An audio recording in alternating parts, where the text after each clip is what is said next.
เอ้ยต้มพ่อแม่อยู่พังไทยใส่เครื่องหอมมาเนี่ยเอานี่ตอนใหญ่เอาพ่อแม่ปะ4-5 เดือนแล้วเอาพายเบื้องนี้นี่แหละอากาศค่ำพ่อแม่พี่น้องเลยพอดีกินรส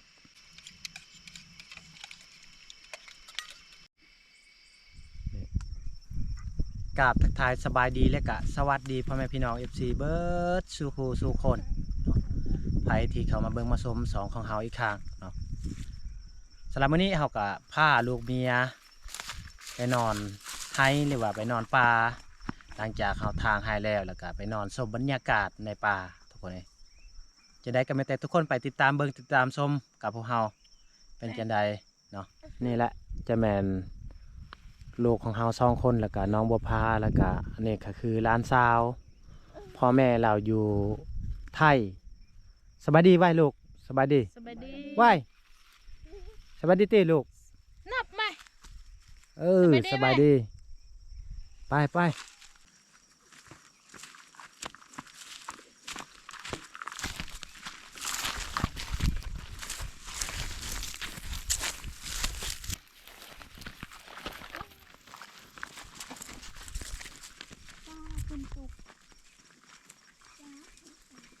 ฝนตก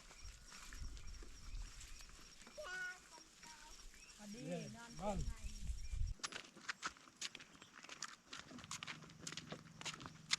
ไม่รู้ว่ากินกับ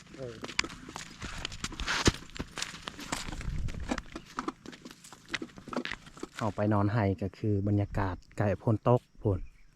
แบบว่ามันบ่ตกแห้งพลพลอยนะนี่โมบาทเขาก็ทางไห้ไว้แล้วสำเร็จการทางไห้ทางสวนบ้านเฮาก็คือทั้งนั้นแหละอยู่นี่ก็มีกระตูบของชาวบ้านเขามานอนนี่จะแมนบ่าวสาวนี่พวกผู้บ่าวผู้สาวมานอนนี่ข้าวปูเพือง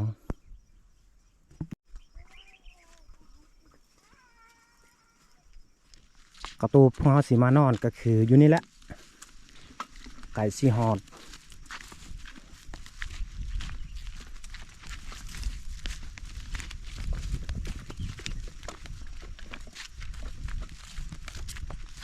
นอนได้อยู่บ่ลูกฮะได้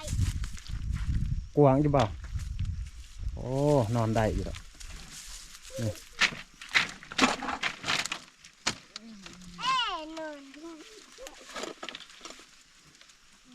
นี่ฮอดเทียงไฮหรือว่ากระท่อมไฮหลังจากนี้ก็จะได้หาพื้นหาไผ่นี่แหละเพื่อจะดังไผ่อัน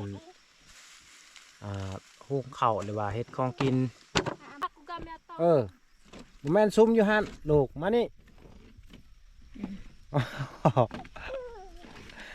ซุ้มอยู่นี่เต้ซุ้มอยู่นี่สบายดีนี่มองเขาดังไผ่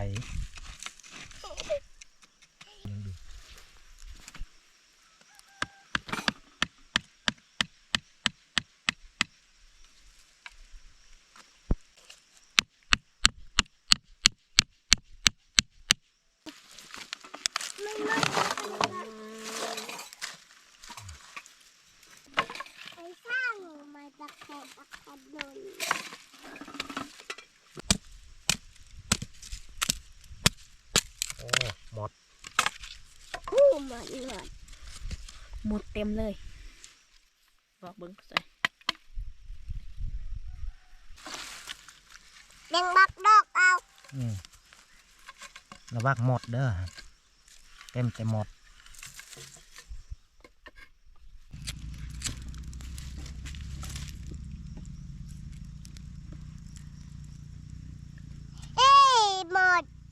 หมดหันยับออก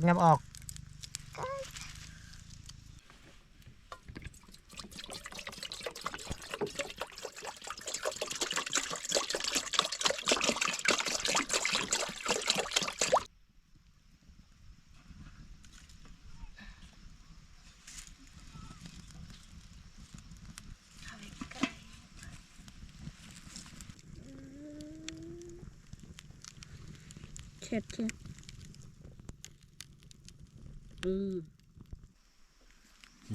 าวเจ้า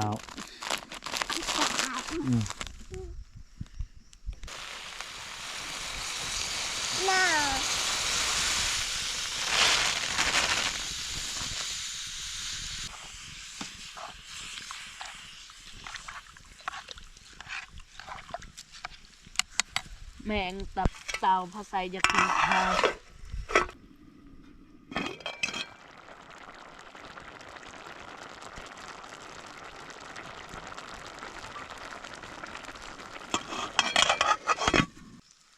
โอ้สุกเรียบร้อยเอา4-5 คนกินอิ่มอยู่ซ้ำนี้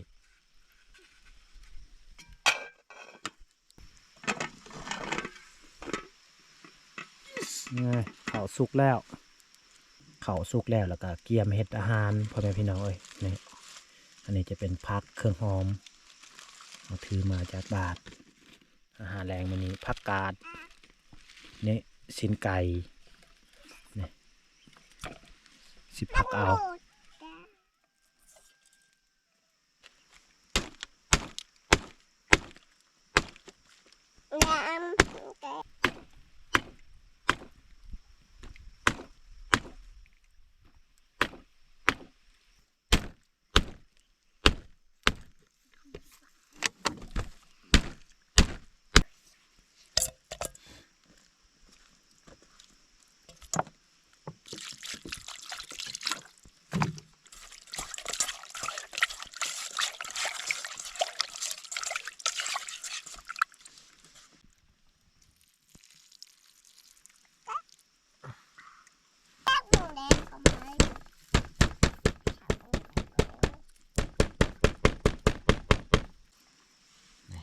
ใส่หัวสิงไข่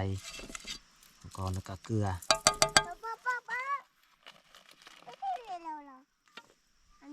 ของชูรส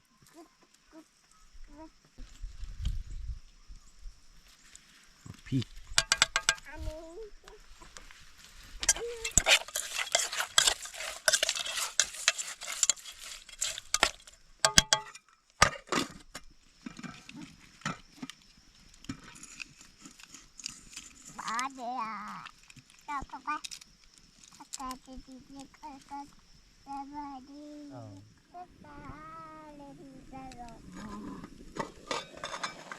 โอ้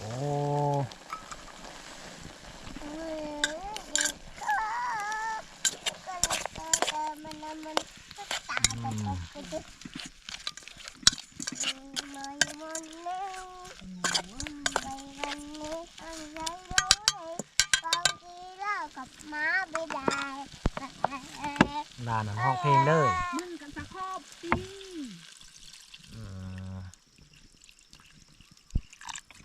โอเค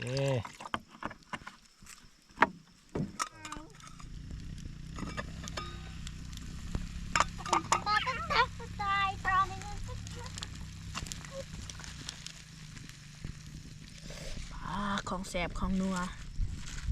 ใส่ผักลงไปใส่หอมเอาบวงมานี่ก่อนคนให้มันเข้ากันก่อนผักไทยผักสว่างผักไทยผักมืดบอเจ้าสิงไก่ปลาตัวมาแสบอยู่สิงไก่ใส่ผักกาด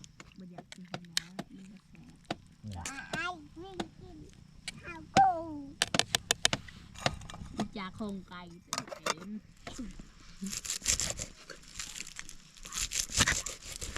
เอาซอยหอมบัวแล้วก็หอมเปย์นั่นหอมปลอมมี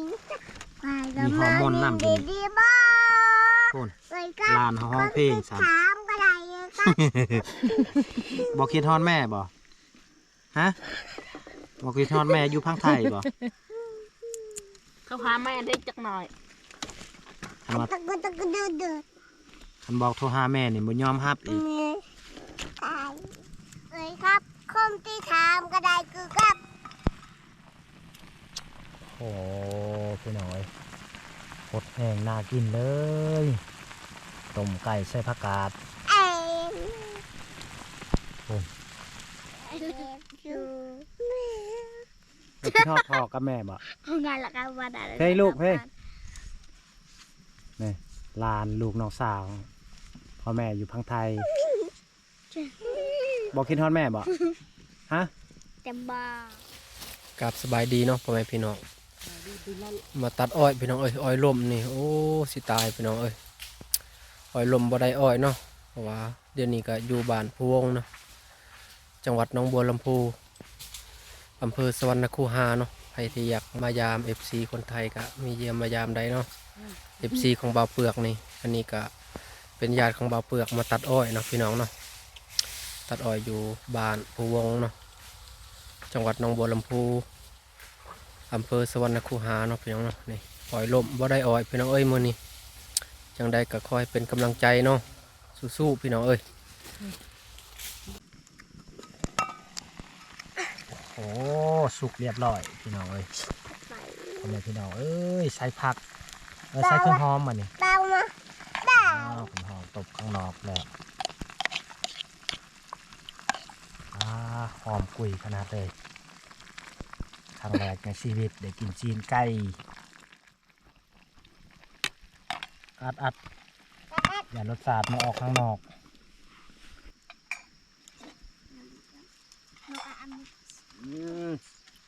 สุกเรียบร้อยอาหารเฮาอาหารเฮาพ่อแม่พี่น้องเอ้ย ภาษา ต้มไก่ใส่ผัก ขึ้น ข้าวหน้า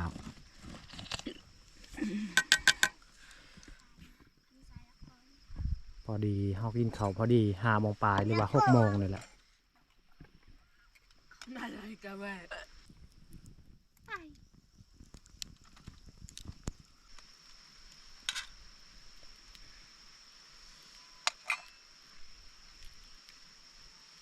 เอาปู่ย่าตายายเมืองใหญ่ลูกเต่านอนใช้ชีวิตสบายในป่าในดงขอให้อยู่ดีไม่แห้งเด้อความเจ็บอย่าได้ความไข้อย่ามีให้ร่ำให้รวยมาพ่อแม่พี่น้องกินข้าวน้ำกันกินข้าวแรงมื้อนี้กะเขามานอนในป่ามาใช้ชีวิตในป่า1 วัน 1 คืนก็คือครบหน้าครบตาครอบครัวของเฮาอันนี้จะแม่นน้องตกตานี่น้องบัวพานี่บ่าวต้อมจะได้ก็ขอผากซองเลยเด้อพ่อแม่พี่น้องเอ้ยผากไปเบิ่งไปชมซองเพิ่นแน่เผื่อเป็นกำลังใจให้ครอบครัวพวกเฮาพ่อแม่พี่น้องเอ้ยอันนี้ก็คือลานพาไส้อันนี้ซื้อเพิ่นพาไส้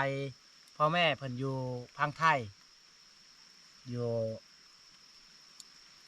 พังไทยพ่อแม่พี่น้องเอ้ยไปกินมาพี่น้องกินข้าวน้ำกันตักของกินเทิงอยู่บ่ แม่งบ่ติดงาม ตักเอง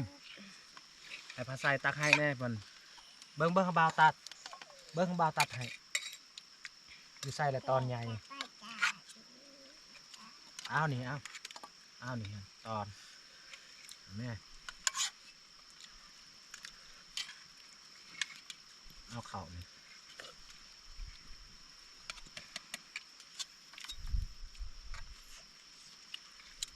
แซ่บบ่แซ่บอยู่บ่พ่อบ่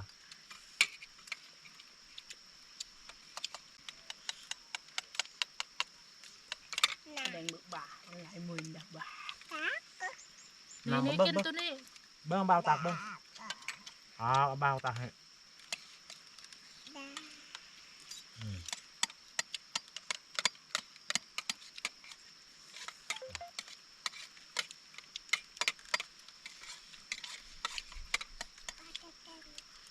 กิน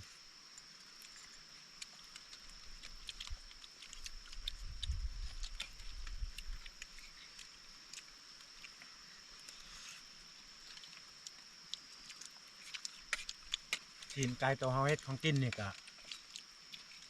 พาให้พ่อแม่อันเครื่องหนึ่งเฮาเครื่องหนึ่งกินไก่ป่าเพราะว่าเฮาอยู่เฮือนหลังเดียวแต่ว่าครอบครัวไผ่หันต่าง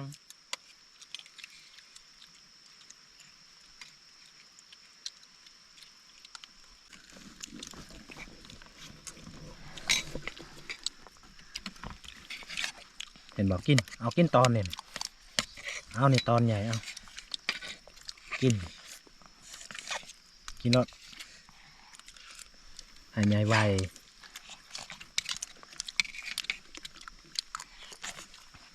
พอแม่ปะ4-5 เดือนแล้วเขาไปหาเงินบ่เฮ็ดแนวนั้นกินดีๆกินดีๆลูกกินตอนนี่นะกิน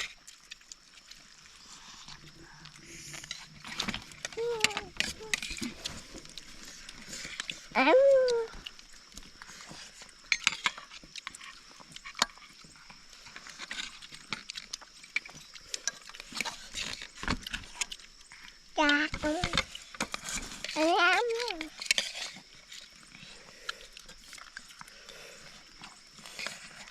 เอาเนี่ยตอนใหญ่เอาจับแม่ นักตอน ตอนใหญ่เอาจับแม่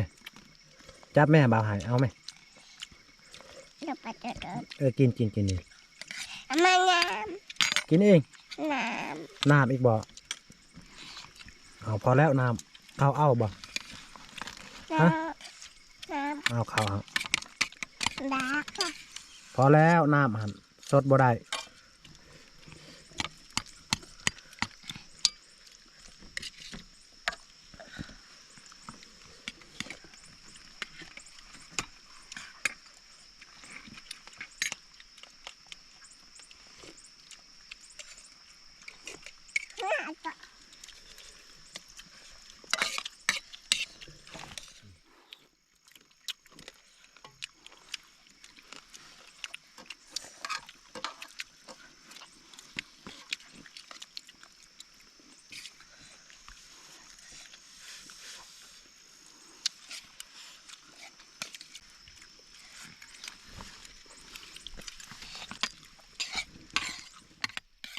กินลูกนี่ลูกสาวของเฮา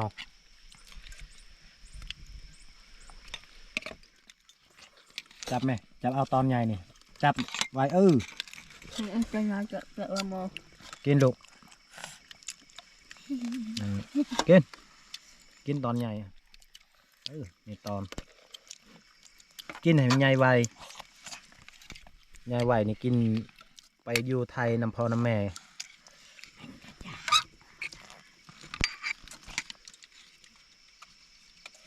ลูกเมียเขายังกินข้าวอยู่ในพอดีบรรยากาศค่ำพอไม่พี่น้องเลยพอดีใกล้จะมืดแล้ว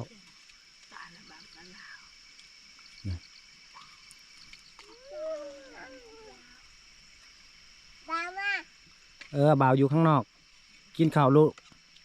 กินรส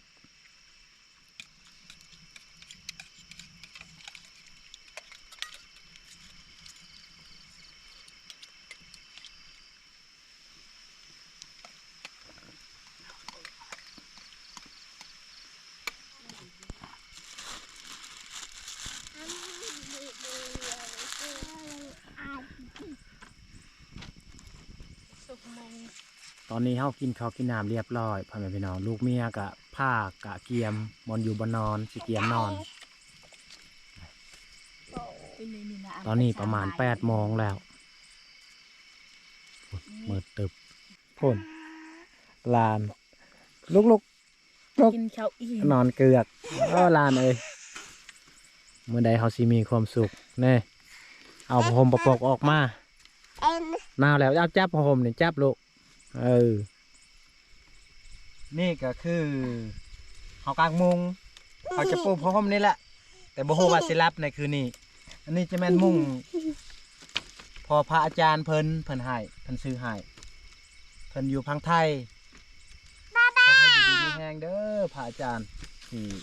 ดูตนสงสารของเฮาแต่ก่อนเฮายังเพิ่นมีมุงไปนอนป่ากลางเลย ภาษานั่ง นั่งลูกนั่ง จะไป สบายดีไว้สบายดีให้พ่อแม่ไว้ กูจะเบิด ไว้ลูกปูดีๆเต้ กูนอน ลูกนอนหันขาใส่จากนอนแล้วนอนลูกนอนเฮาใส่มูนเบิ่งมีอยู่บ่ มามี นี่จะบ้า ต้มตอนนี้ลูกเมียเฮากับกลางมุงไว้แล้วนี่ลานนี่ก็มุงพระอาจารย์เพิ่นที่เพิ่นให้แต่ก่อนเฮานอนป้ากะยังบ่ทันมีมุงพ่อแม่พี่น้องเอ้ยตอนนี้ก็คือ9 โมงสิกะเกียมนอนทุกคนเลยทางนั้นจะมีเสียงรถแน่เพราะว่าจากไฮตัวนี้ไปหาเส้นทางกะค่อนข้างอยากไกลเส้นทางแน่เนาะไปเกียมนอนแม่หันนอนทายหมูเอาทายเบื้องนี้นี่แหละเอากับนอนติดเบาตอม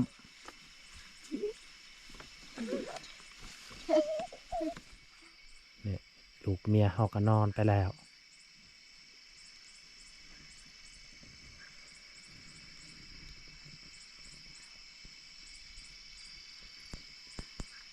สงบดีนอนในป่า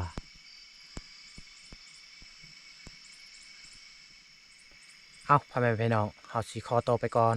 ลูกเมียของเฮาก็นอนเนาะเฮามาเจอกันใหม่ในโอกาสหน้าสิขอตัวไปก่อนทุกคนสิเกียมนอนปิดไพ่นอนนะเด้อทุกคนเลย